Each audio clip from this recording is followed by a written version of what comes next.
Hello students, today we will start with a new topic, plant-water relation. You all know that plant absorbs water and minerals from the soil with the help of roots.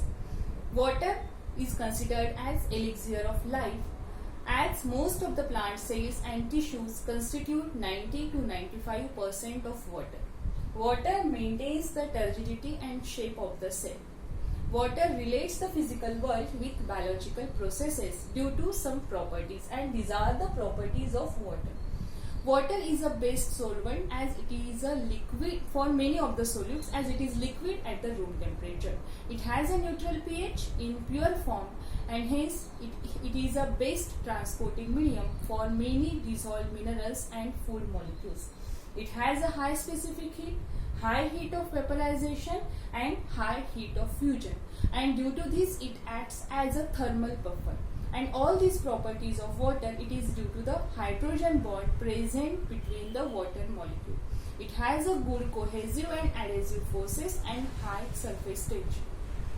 Due to high surface tension, high cohesive and adhesive forces, it rises in the capillarity.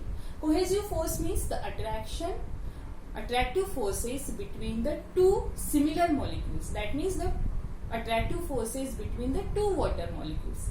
And adhesive forces means the attractive forces present between the two dissimilar molecules. For example, water molecules and soil particles, they are bind with the adhesive forces. Okay, understood? Now next part, that is the water absorbing organ, and that is the root. Most of the plant cells or the terrestrial plants absorbs the water and minerals from the soil in the liquid form. And there are some plants also, they are known as the epiphytic plants. They have the modifications, that is epiphytic roots.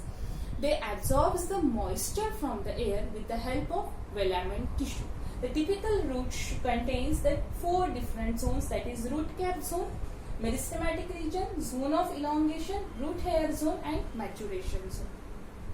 In this meristematic region, the cells are continuously in a process of division, and due to this there is a elongation of cells also occurs, and hence above this there is a zone of elongation, and then above this zone of elongation there is another zone, that is the zone of absorption. And in this zone of absorption many hair-like structures are found, and they are the root hairs. Root hairs are nothing but the cytoplasmic extension of epiblema cells. The outermost covering of the root, it is known as epiblema. These cells are known as epiblema. So cytoplasm extend हो जाएगा. So ultimately cell wall is also extend. The plasma membrane is also extend. Hence, and these root hairs, they are colorless, unbranched and epimeral. Epimeral means for live for only short duration. In this cytoplasm extend हो गया, cell wall भी extend होगी, and this cell wall is made up of 2 layers. Outer layer is made up of pectin and inner layer is made up of cellulose.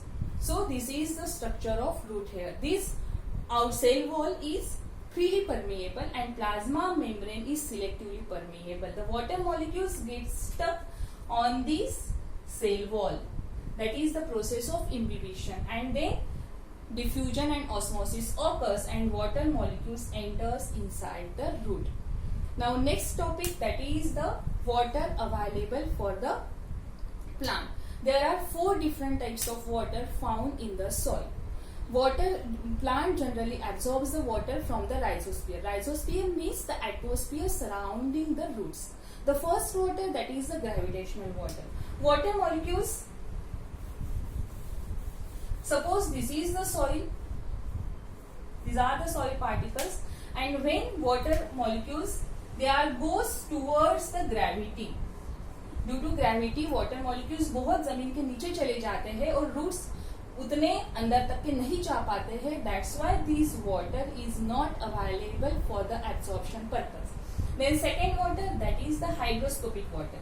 Water molecules shows good adhesive forces, and soil particles and water molecules, these water molecules get stuck on these soil particles, and root जो भी रहेगा, this root cannot absorb the water due to high adhesive forces. Water molecules strictly attached to these soil particles, and this hygroscopic water is also not available to the plant body. Then third water, that is combined water. Soil contains many minerals, so water gets combined with these minerals and forms the hydrated oxides. So this water is also not available to the plant body. Then another water, that is capillary water. Now these are the soil particles. अब यहाँ पे तो ये hygroscopic water है, but यहाँ पे भी soil particles के बीच में जो पोर्स है वहां पे due to cohesive and adhesive forces water rises in the capillary and hence this water is known as capillary water.